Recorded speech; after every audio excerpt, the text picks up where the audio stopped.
tenemos a Sebas que nos está acompañando, ¿sí? ¿Cómo estás? Bienvenido, Pero, ¿bien?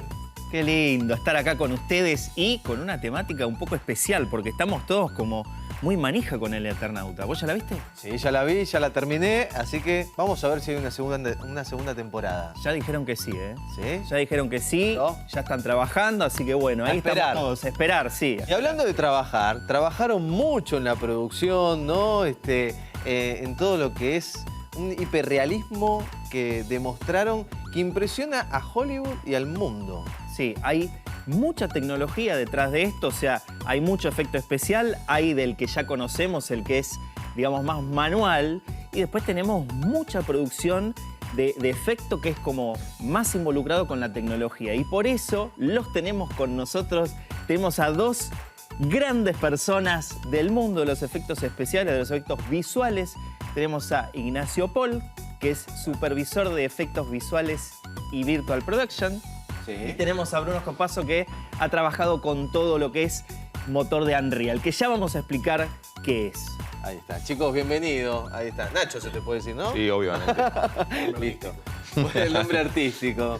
Bueno, comenzando, primero que es un éxito felicitarlos por todo el trabajo que realizaron.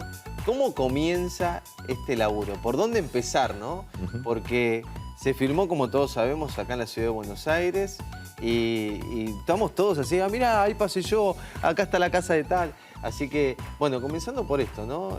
Lo que hicieron, lo que recrearon. Se puede arrancar, si querés, toda una historia desde el 2020, pero te lo voy a hacer más Claro, conciso, porque pandemia, tiene mucho tiempo esta sí, preproducción antes de ir al rodaje, que fue en 2023. Mirá.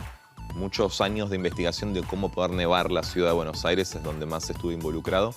Desde noviembre del 2020, que la producción KIS Films, a través de Ezequiel Rossi, que le mando un saludo si nos está viendo, nos convoca para, con mi estudio, con Control Studio, encargarnos de lo que es la investigación y desarrollo de un método de trabajo para poder escanear la ciudad de Buenos Aires, convertirla en un modelo 3D para poder manipularla, para poder ponerle nieve y después ponerla en pantallas muy parecidas a las que tienen ustedes por ahí atrás, Bien. para poder filmar de una manera muy similar a lo que están haciendo ustedes. Que la pandemia les vino bárbaro porque no había nadie en la calle. Entonces es como que utilizaron, ¿no?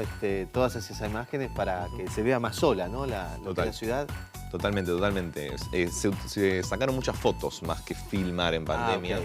Porque nosotros utilizamos cada imagen que sacamos con un ejército, le digo yo, de fotógrafos a pie, para poder texturizar estos modelos 3D. Aparte de un escáner que hace todo un trabajo como de láser que va tirando por todos lados puntos y va generando como la forma, hay un montón de fotógrafos que nos dan las texturas de estos modelos. Entonces hubo mucha gente que salió en pandemia y se aprovechó justamente que había menos tránsito de autos y de gente para conseguir estas imágenes, por ejemplo, de la fachada de los locales, de los techos. Se volaron drones también para conseguir imágenes justamente desde arriba de los edificios. Todos los planos generales que ven desde arriba, que se ven los techos y todo eso, se logró gracias a que se pudieron escanear y fotear de distintos ángulos los mismos edificios de la ciudad. Bien. Bruno, vos te tocó la parte esta más para armar, ¿no? Del 3D, ¿no? Vendría a ser. Sí, exactamente. Justamente todas estas imágenes, digamos, que decía Nacho recién, todo terminaba dentro de un software que básicamente lo que hacía era generar estos edificios, esta geometría de los edificios. Y muchas veces, bueno, casi como, digamos, podemos usar de ejemplo esta ciudad que está acá atrás. Perfecto. la Mira, la ciudad de acá Claro, que atrás. es algo muy parecido, digamos, en este caso, bueno, puede ser que sea una foto, una imagen, pero digamos, por ejemplo, esas antenas que hay arriba de los edificios, por esos detalles muy finos de cables o cosas muy milimétricas, este sistema de escaneo no las podía llegar a agarrar o no tenía la resolución suficiente como para que quede nítido. Entonces era todo un trabajo aparte que había que hacer de agregar antenas, agregar cables, agregar equipos de aire acondicionado, cada detalle que, sobre todo, va más dependiendo de cada plano que se hacía. Por ejemplo, en un plano donde se veía determinada cosa, acá estamos viendo justo Sí, un paño. estamos viendo. Bueno, todo eso es escenario real de todos modos. Pero, por ejemplo, bueno, si según el plano, si en el plano justo se ve allá arriba un balcón, bueno, en ese balcón por ahí estaría bueno que haya un tipo que justo se asomó por la ventana, entonces que quedó ahí en el balcón. Entonces, dependiendo de los planos, íbamos agregando cada vez más detalles, pasó eso, más detalles. Mucho detalle. Sí, para que justamente veas una imagen viva de una ciudad que podría haber sido real y que no quede como un escenario de un videojuego. Exacto. Mientras más detalle, mejor. Era una cosa de que había que explotarlo de cosas en algunos casos. ¿Cómo se hace para que todas estas cosas se vean reales, ¿no? Porque vos tenés una parte que está, digamos, pasando en ese momento en vivo con una nieve de verdad, y después tenés que integrarlo todo con este fondo. ¿Cómo es el proceso de una cosa y la otra y de pegarlo para que nosotros veamos si sea la ilusión de no, esto lo hicieron ahí, nevó, pasó todo esto? Bueno, hay varios pasos ahí. Él estuvo también en la parte de la composición, así que les puede contar un poco más en detalle. Pero en general, a grandes rasgos, es primero tratar de entender si, por ejemplo, se graba una locación real y de repente hay un croma de ciertos metros para atrás porque no se podía nevar toda la ciudad. Tratar de entender dónde estaba posicionada la cámara en relación a la locación, ¿no? Como si yo te dijera, bueno, la cámara está a 3 metros de la fachada de la esquina, por decir algo, ¿no? De un local de la esquina. Entonces nosotros en el programa Unreal Engine, que es el programa que estaba describiendo ahí, que es donde se metieron todos estos modelos 3D, lo que hacemos es de alguna manera tratar de recrear esa misma condición de manera virtual. O sea, ponemos una cámara virtual en el mismo escenario escaneado, digamos, que coincide con la locación, y la ponemos a 2 metros de la esquina. Entonces de esa manera tenemos un encuadre más o menos parecido a lo que se grabaría en el set si hubiésemos tenido toda la ciudad nevada. Con ese encuadre en un mundo virtual, sacamos un render, como se llama, que es sacar un export de esa imagen, digamos. Y con esa imagen, después en un programa de composición, como After Effects o Nuke, que son dos programas muy usados en la industria, él fue parte también del equipo de composición y se encarga también de justamente agarrar este fondo digital y componerlo con lo filmado y que todo encaje y que tenga más o menos los mismos colores, ¿no? De alguna manera. Es una locura porque yo escuché muchos de los actores que cuando iban a este set virtual decían es una locura porque realmente te hace sentir que estás en el lugar y para ellos es mucho más sencillo. ¿Cuáles son las ventajas de este tipo de rodaje? Cosas que pasan antes y cosas que pasan después. Hay varias ventajas desde ya. La principal, y creo yo que es más a nivel de producción, porque justamente te vas ese día con el plano terminado. ¿A qué voy con esto? Ustedes están haciendo todo un programa con un fondo que ya está ahí, digamos. Sin embargo, en los efectos visuales en particular, que es justamente lo que estamos haciendo de manera digital siempre nosotros, no te vas nunca con algo terminado, porque grabás al actor contra un fondo azul y después tiene que pasar por todo un proceso de edición, de postproducción, hay que generar el fondo, el director o la producción te tiene que aprobar ese fondo que vaya atrás y después recién ahí lo llegás a componer como contaba antes, digamos, ¿no? Todo ese proceso se adelanta de esta manera con las pantallas.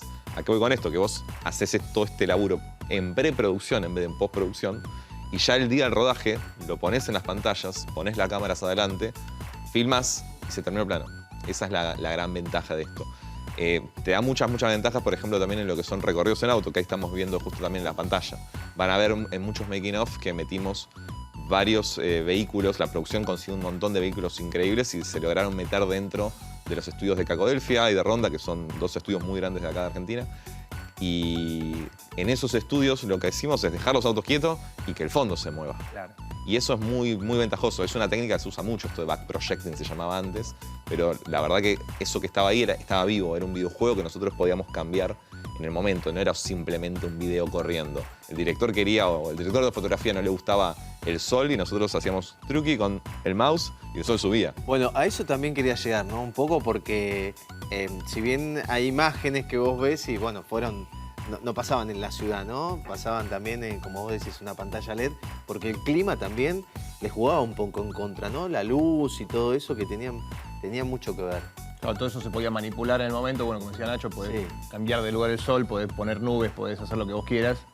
Pero sobre todo para un director de fotografía que es justamente el encargado de iluminar o de elegir cómo se va a ver efectivamente. O sea, si querés podés grabar todo, podés hacer que un atardecer dure 8 horas y grabás 8 horas con un atardecer y no hay problema. Normalmente es uno de los grandes conflictos del cine, grabar un amanecer, por ejemplo. El amanecer dura La hora mágica. 10 minutos y se te cortó y hay películas reales que se han grabado tipo, bueno, en muchas jornadas porque querían grabar solamente en esos 10 minutos y tuvieron que grabar 7 días porque solamente querían grabar en esa iluminación. Ahora eso vos podés dejarlo todo el día clavado ahí y grabás todo, que va a tener una continuidad de luz perfecta, que va a estar todo muy manipulable, parte sobre todo por el equipo técnico. ¿Qué fue lo que más costó hacer? Yo creo que fue desarrollar todo este flujo de trabajo, digamos, de lo que es obviamente los aspectos, ¿no? De efectos visuales, es lo que puedo responder. La producción tuvo miles de retos, pero desde nuestro lado, de nuestro equipo, de lo que es el Virtual Art Department, digamos, que es algo nuevo que no existía acá. Es Virtual Production, ¿no? Virtual Production es como todo el término de todo esto que te estamos contando, es como lo que engloba todo esto. En particular nosotros tuvimos un departamento de arte virtual, que es algo que no se hizo nunca acá prácticamente, que es gente que está generando todos los elementitos de Buenos Aires. Más allá de los escaneos que contaba antes, hubo un equipo de modeladores increíble que modeló cada tacho de basura, cada Gente semáforo. modelando cosas.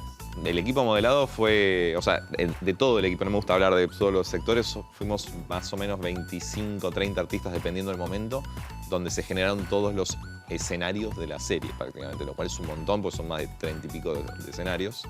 Y de esos escenarios que se armaron, después se distribuyeron entre varios estudios para que puedan hacer los planos de postproducción. Bruno, y en tu caso, ¿cómo fue este trabajo, ¿no?, que realizaste? Esto de lo 3D, que bueno, se viene hablando hace años, pero verlo así de una manera tan detallista, ¿no? Lo más interesante de todo fue haber trabajado cerca, o sea, casi codo a codo con Bruno Stagnaro, que era una persona que también le interesa mucho la tecnología, ¿viste? No es un director que de golpe dice, bueno, resuelvan, y viene a la semana y dice, a ver qué hicieron, sino que es un tipo como que realmente le interesa mucho, el trabajo que está haciendo le interesa mucho que sea contado a su manera y a la manera en la que él quiere, y está como muy compenetrado con ver cómo son las herramientas y ver hasta dónde llegan, y entonces no es una persona que le puede decir, tipo, no, eso no se puede hacer con esto, porque el tipo va y agarra y se fija a ver si se puede, y maneja el software y se mete, y a veces hasta nos pedía que le mandemos todo un proyecto o unos archivos para que él lo siga en su casa y lo mandaba de vuelta, ¿entendés? Porque es una persona que se mete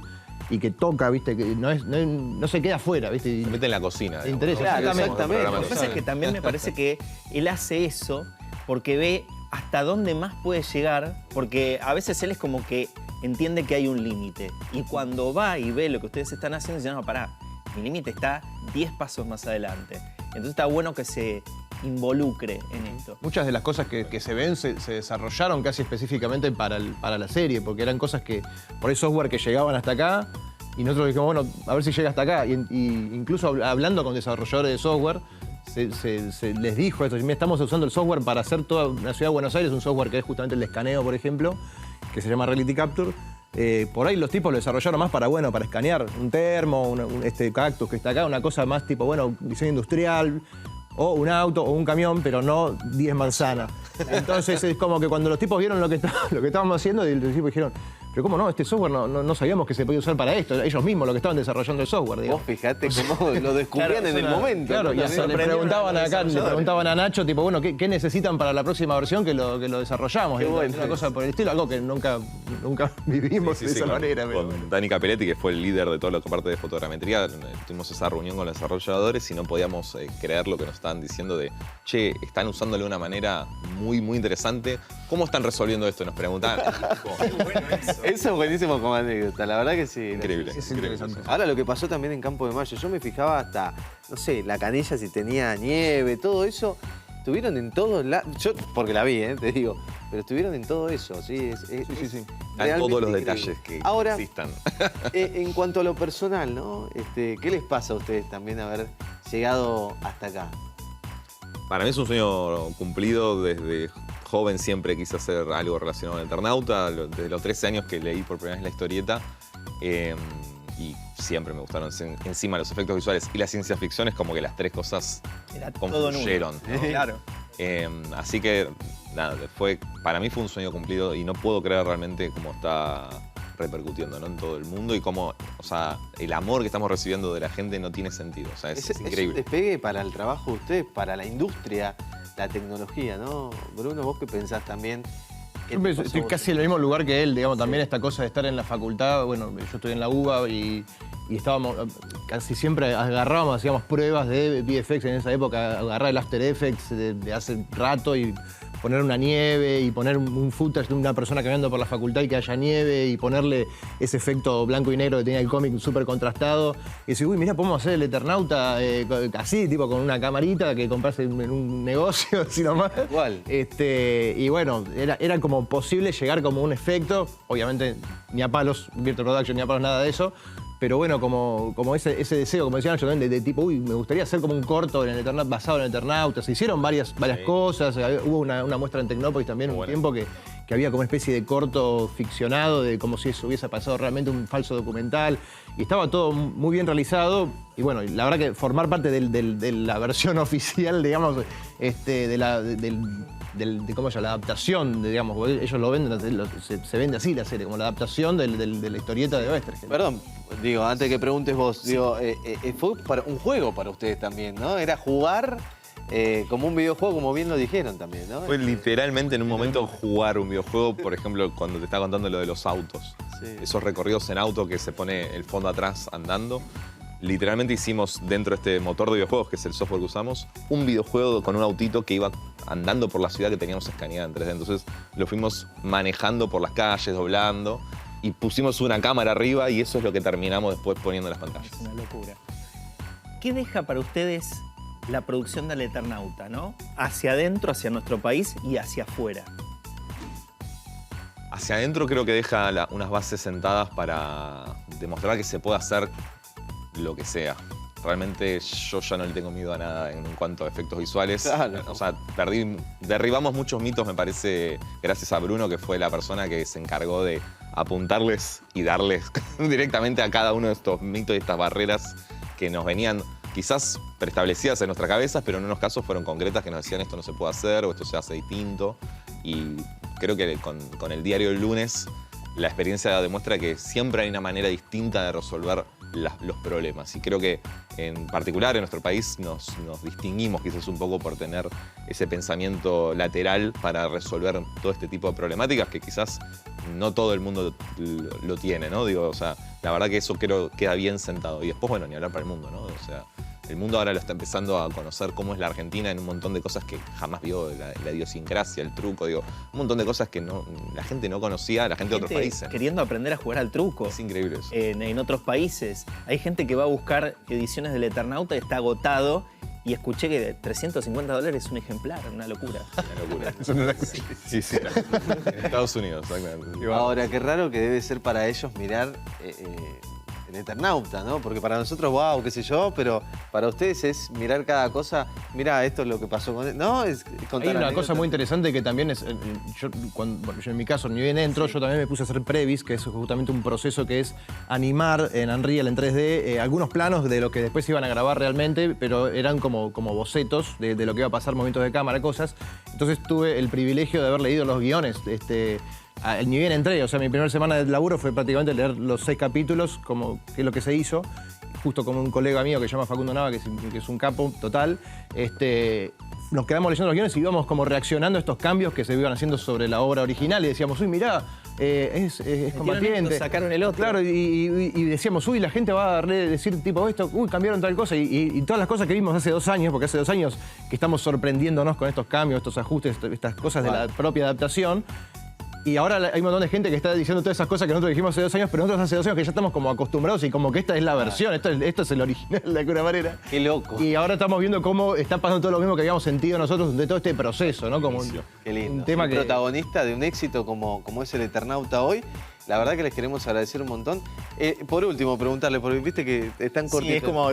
pregunté. Sí, el costo es bastante, ¿no? Y hace poco Netflix difundió ahí unos números que prácticamente fue una inversión o sea, que entre todo lo que se generó alrededor, no solamente la plata directa, por lo que decía de 40.000 millones de pesos, una cosa así, sería un aproximado de 30 y pico de millones de dólares, una cosa así, pero no solamente el costo, sino todo lo que generó de inversión en el país. Claro, ellos lo todo lo que cuentan de se esa movió alrededor del Exactamente. Eternauta. porque Incluso esto turismo, dispara- negocios Claro. alrededor, digo, o sea, lo contabilizaron de otra manera, así que ese es el número oficial que difundió Netflix. Nosotros íbamos a comprar el almuerzo también ahí alrededor, Bueno, así que eso es es un una buen caso. reactivación Esto es real, económica del barrio, que estábamos en un lugar que estaba por ahí medio parado y de golpe Copaban la zona. metieron, no, bueno, por los días de rodaje habían, 500 personas dentro de ese edificio y todos esos iban a Todos los comprar negocios algo alrededor, alrededor. eso era una inyección de guita en el barrio. Y de alguna manera era algo que pasaba, Le digamos. mandamos un saludo a los vecinos de Monte Castro. A la que fue gente el de barrio donde Sanabria. estuvimos. Pobre, que Y a fue el todo lo- edificio donde hicieron todo eso, ¿no? Exactamente, sí. De hecho, hay algunos planos que se grabaron ahí también en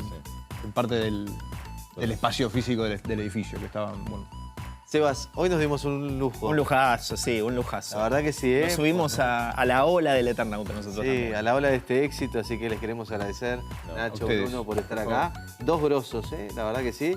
Jóvenes y un futuro, te digo, con todo esto y la tecnología que cada vez nos sorprende mucho más, ¿no? Sí, señor. Gracias, Sebas, por venir. Un también. placer. Si te gustó nuestro contenido, suscríbete al canal y activa la campanita. Y si querés ver toda nuestra programación en vivo, entra a www.unifetv.com. Sumate Unife. Sumate un buen día.